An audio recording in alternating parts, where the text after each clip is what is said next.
اور ہم سب انشاءاللہ اللہ تعالیٰ کے فضل و کرم سے اس عید کی بدولت پاکستان ترقی کرے گا، آپ کی محنت رنگ لائے گی، اور انشاءاللہ جن مصائب اور چیلنجز سے پچھلے 14-15 ماہ سے ہمارا واسطہ ہے، انشاءاللہ جو بقیہ مدت ہے ہم مل کر ان کو ضرور انشاءاللہ ہم بہتری لانے کی بھرپور کوشش کریں گے۔ سویڈن میں جو ایک انتہائی قبیح واقعہ ہوا ہے، اور قرآن کریم کی ایک مرتبہ پھر جو بے حرمتی کی گئی ہے، پوری ملت اسلامیہ، پاکستانی قوم اور حکومت پاکستان اس کی ایک مرتبہ پھر بھرپور شدت سے اس کی مذمت کرتی ہے، اور ہمارا یہ مطالبہ ہے کہ فی الفور بغیر کسی تاخیر کے مجرموں کے خلاف بھرپور کارروائی کی جانی چاہیے۔ بدقسمتی سے یہ پہلا واقعہ نہیں ہے، اس سے پہلے بھی ایسے دلخراش واقعات پیش آ چکے ہیں، اور اس سے یہ بات سامنے آئی ہے کہ سویڈن میں جو مسلمان بستے ہیں، جو وہاں پر اقلیت میں ہیں، اسلاموفوبیا، جو وہاں پر ایک بیانیہ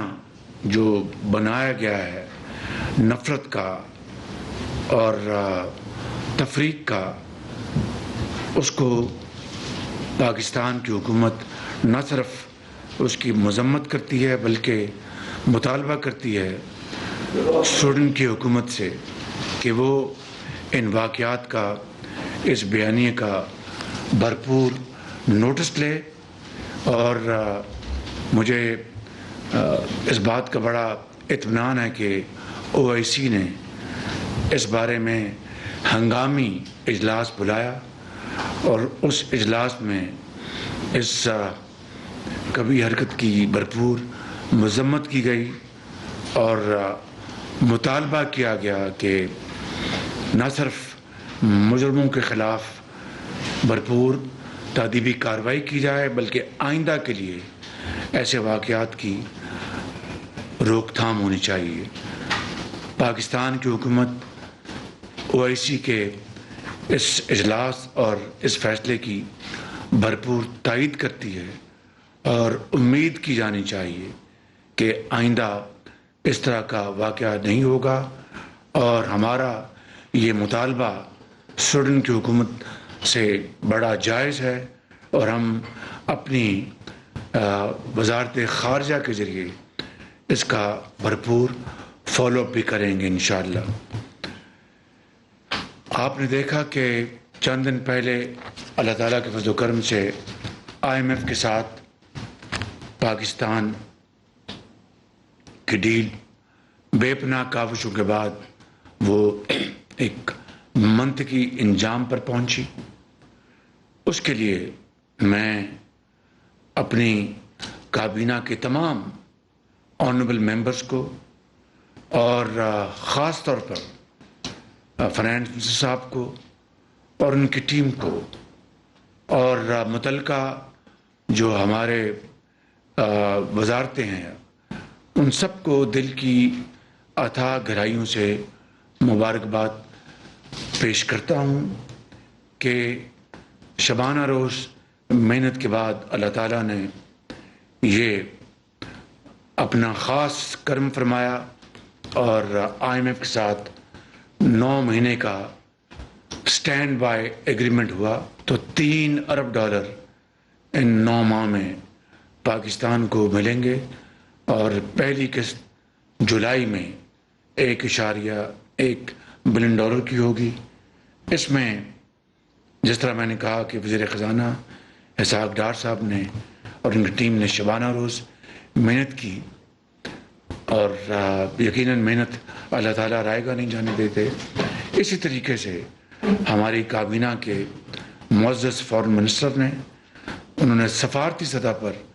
بھرپور کاوشیں کی، جس کا میں خود نہ صرف گواہ ہوں بلکہ میری اس سلسلے میں آج نہیں پچھلے کئی ماہ پہلے اس حوالے سے گفتگو ہوئی فارن منسٹر صاحب سے، بلاول بھٹو صاحب سے، اور ان کی کاوشیں اس حوالے سے بڑی قیمتی ہیں۔ اور ابھی کل پھر مجھے میسج ملا بلاول بھٹو صاحب کا، ان کو فارن سیکرٹری نے یہ میسج مجھے دیا ڈائریکٹلی بھی اور فاطمی صاحب کے ذریعے بھی، کہ یونائٹڈ نیشنز کے جنرل سیکرٹری نے یہ پوچھا ہے کہ مزید پاکستان کو اس بارے میں کوئی مدد چاہیے تو میں حاضر ہوں۔ نہ صرف میں M D I M F Kristalina Georgieva کا اور ان کی ٹیم کا اپنی طرف سے اور اپنی کابینہ کی طرف سے ان کا دل کی گہرائیوں سے شکریہ ادا کرتا ہوں۔ میں فارن منسٹر صاحب، ان کی ٹیم کا اور یونائٹڈ نیشنز کے جنرل سیکرٹری کا بھی شکریہ ادا کرتا ہوں۔ میں نے کل فارن فنانس منسٹر صاحب سے پوچھا تو انہوں نے کہا کہ اب ہمیں سارے کام ہو چکے ہیں، اب مزید اس میں ضرورت نہیں، اب ہمیں کاغذی کارروائی کرنی اور کچھ ایک دو اور معاملات اس سلسلے میں کرنے ہیں۔ اب میں یہ بات ریکارڈ پر لانا چاہتا ہوں کہ یہ ڈیل ہونے سے کئی ماہ پہلے، اور یہ بات ریکارڈ پہ اس لیے لا رہا ہوں کہ بطور ایک پاکستانی، بطور ایک سیاستدان، اور آج بطور آپ کی ایک منتخب وزیر اعظم کے، کہ چین نے اس حوالے سے جو ہماری مدد کی ہے، جو پچھلے 3-4 ماہ گزرے ہیں، میں بلا خوف تردید کہنا چاہتا ہوں کہ اگر یہ تقریباً $5 بلین، جس میں ساورن لونز کا رول اوور اور خاص طور پر کمرشل بینکس کا پیسے فوراً واپس کرنا، اس میں بھی وزیر خزانہ بہت پرویکٹیو تھے اور مجھے ہر وقت ہر لمحہ بتاتے رہے۔ تو یعنی جو حالیہ جو لونز ہیں، کمرشل لونز، وہ ہم نے وقت سے پہلے ادا کر دیے تاکہ ہمیں ضرورت تھی، انہوں نے فوراً پیسے واپس دیے ہمیں۔ تو میں یہ کہنا چاہتا ہوں کہ تقریباً $5 ارب کے جو رول اوورز ہوئے ہیں ساورن لونز کے اور کمرشل لونز کے، یہ ایک اپنی نوعیت کی تاریخ ہے۔ یہ میں آپ کی خدمت میں عرض کرنا چاہتا ہوں، سب کی یہاں پر بیٹھے ہیں، ہمارے پبلک سرونٹ بیٹھے ہیں، ان کی خدمت میں، اور پوری پاکستانی قوم کو یہ بتانا چاہتا ہوں کہ اس کو کبھی بھولیے گا نہ کبھی۔ ماضی میں بھی چین نے ہمیشہ پاکستان کی بے پناہ مدد کی ہے، میں اس کی تفصیل میں اس وقت نہیں جا رہا، آپ سب اس سے اچھی طرح آگاہ ہیں۔ لیکن اس موقع کے اوپر یہ $5 بلین آئی ایم ایف کے ڈیل سے ہونے سے پہلے، جو کہ 3 ماہ پر محیط ہے، یہ اگر ہمیں نہ ملتے تو معاملہ کچھ اور ہوتا۔ میں وہ الفاظ اپنی زبان پر نہیں لانا چاہتا۔ اس کے ساتھ ساتھ ہمارے برادر ملک سعودی عربیہ نے $2 ارب کا ہم سے کمٹ کیا، میں ان کا بہت شکر گزار ہوں۔ سعودی عربیہ آپ جانتے ہیں پاکستان کا اپنا ایک ایسا دوست ہے جس نے ہمیشہ پاکستان کا ساتھ دیا، برے وقت میں اور اچھے وقتوں میں۔ اچھے وقت کے تو سب ساتھی ہوتے ہیں، برے وقت کا جو ساتھی ہوتا ہے وہ اصل میں ساتھی ہوتا ہے۔ وہ ایک شعر بھی ہے، میرے ذہن میں نہیں آ رہا، کہ دوست وہ ہوتا ہے جو برے وقت میں کام آئے، اچھے وقت میں تو سبھی دوست بننے کی پوری کوشش کرتے ہیں۔ اسی حوالے سے یو اے ای کے صدر نے، میرے محترم بھائی محمد بن زائد، جب میں دورے پہ گیا تھا تو انہوں نے مہربانی کی، میرے ساتھ نوید قمر وہاں پر موجود تھے، خواجہ آصف صاحب موجود تھے، شاید سعد رفیق صاحب تھے، ہمارے فائنانس منسٹر شاید وہاں پر موجود تھے، مریم اورنگزیب صاحبہ تھیں۔ تو وہاں پر میں نے بڑے ہچکچاتے ہوئے ان سے بات کی، تو انہوں نے کہا کہ پرائم منسٹر $1 بلین حاضر، تو کس طرح انکار کر سکتا ہوں؟ تو یہ ہے وہ تفصیل جو جس کے ذریعے اب اسلامک ڈیولپمنٹ بینک نے $1 بلین جو گیپ تھا 2 بلین کا، اس میں اسلامک ڈیولپمنٹ بینک نے $1 بلین کی رقم فی الفور ادا کر دی. جب میں پیرس میں تھا انہوں نے اعلان کر دیا، سوری ادا نہیں، اس کا کمٹ کر لیا پیرس میں. میرے کچھ آنریبل کولیگس کچھ اس بارے میں تشویش تھی، لیکن اللہ تعالیٰ کے بے پایہ فضل و کرم ہے کہ اسلامک ڈیولپمنٹ بینک کے چیئرمین سے جب میری ہوٹل میں ملاقات ہوئی تو اگلے دن مجھے اطلاع مل گئی کہ انہوں نے $1 بلین کمٹ کر لیا. یہ داستان مکمل نہیں ہوتی میرے بھائیوں اور بہنوں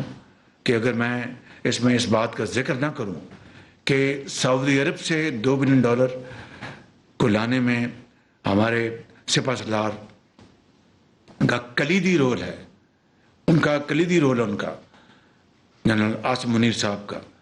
اور یو اے ای سے جو ہماری کمٹمنٹ انہوں نے کی تھی $1 بلین کی، اس میں بھی اپنا پیش رفت میں ان کا کلیدی رول ہے. تو یہ ہے اختصار کے ساتھ میں کہوں گا ٹیم ورک. اور پاکستان کے جو معروضی حالات ہیں، ہم حکومت میں ہوں نہ ہوں، اپوزیشن میں ہوں یا کہاں ہوں، ایک بات میں آپ کو اپنے 40 سالہ تجربے کی بنیاد پر کہہ سکتا ہوں کہ اگلے کم از کم اگلے 15-20 سال اپنے اپنے دائرے میں رہتے ہوئے وقت کی حکومت، سیاستدان اور ان اداروں کو مل کر اپنے اپنے دائرے میں رہتے ہوئے، میں دہرا رہا ہوں، ہم مل کر کام کریں گے تو انشاءاللہ ترقی ہمارے قدم چومے گی اللہ تعالیٰ کے فضل و کرم سے. میں ختاماً یہ کہنا چاہتا ہوں کہ ایک مرتبہ پھر آپ کو مبارکباد دیتے ہوئے اس بات کی ادب سے تنبیہ کرنا چاہتا ہوں، پہلے اپنے آپ کو اور پھر سب کو، کہ یہ کوئی ہمارے لیے کوئی مقام فخر نہیں ہے، یہ فخر یا لمحہ نہیں ہے، یہ لمحہ فکریہ ہے ہمارے لیے. میں ایمان سے آپ کو کہتا ہوں کہ یہ جو 9 مہینے کا ہمیں اٹس اے بریدر، یہ ہمیں بریدنگ سپیس ملی ہے. We must convert this into an opportunity. اور وہ اس کا ایک ہی راستہ ہے کہ ایک ویژن ہو، اپنا یونٹی ہو، اور پھر دن رات ایک کر دیں. اور وہ قربانی اور اظہار کا راستہ ہے جو کہ عام آدمی نہیں، وہ مجھ سے، آپ سے، اشرافیہ سے، کراچی کے بڑے بڑے صنعت کاروں سے، لاہور کے صنعت کاروں سے، کوئٹہ کے، پشاور کے جو ٹریڈرز ہیں بڑے بڑے، جن کو اللہ تعالیٰ نے بے پناہ نعمتوں سے نوازا ہے، ان سے یہ سفر قربانی اور اظہار مانگتا ہے، ایک ڈھب سے، ایک اسٹریٹجی کے ذریعے اور ایک ویژن کے ذریعے. اور اگر اس راستے پہ ہم چل نکلیں گے انشاءاللہ، اور اگر اس راستے کو اپنا لیں گے، تو میں آپ کو بلا خوف تردید کہہ سکتا ہوں کہ اللہ تعالیٰ کے فضل و کرم سے ترقی اور خوشحالی آپ کے قدم چومے گی. کیونکہ یہ اللہ تعالیٰ کا حکم ہے، اس کا فرمان، اس کا وعدہ ہے کہ محنت کو میں رائے گاہ نہیں جانے دیتا، میں کبھی محنت کو رائے گاہ نہیں جانے دیتا. تو میں بات لمبی ہو گئی، میں ایک مرتبہ پھر آپ سب کا شکریہ ادا کرتا ہوں کہ آپ نے ہر وقت میری معاونت کی، مجھے گائیڈ کیا. اور پیرس میں میرے ساتھ جو میرے کابینہ کے کولیگز تھے، میں ان کا بھی خاص طور پر شکریہ ادا کرتا ہوں. جناب سردار ریاض صادق جو یہاں موجود نہیں ہیں، محترمہ شہری رحمان صاحبہ کا، محترمہ مریم اورنگزیب صاحبہ کا، اور محترمہ ڈاکٹر عائشہ غوث پاشا صاحبہ کا. انہوں نے اس میٹنگ میں IMF کی MD کی میٹنگ میں بڑا اچھی طرح انہوں نے کنٹریبیوٹ کیا. اور ہمارے وہاں پر جو سفیر تھے وہ اور فاطمی صاحب موجود تھے، میں ان سب کا بھی بڑا شکریہ ادا کرتا ہوں. اللہ تعالیٰ خدا کرے کہ یہ آخری IMF سے ہماری ڈیل ہو، اللہ کرے آخری ہماری IMF سے ڈیل ہو اور دوبارہ کبھی ہمیں IMF کے پاس نہ جانا پڑے. But it's easier said than done. اس کے لیے جو میں نے جو کلیہ بتایا نہیں، آپ اچھی طرح جانتے ہیں، وہی راستہ ہے. آپ بتائیں کہ 600 ارب روپے آپ کے سال کے، آپ کے SOCs وہاں پر اس کو بیڑا غرق ہو جاتا ہے. غریب قوم کا پیسہ 600 ارب روپیہ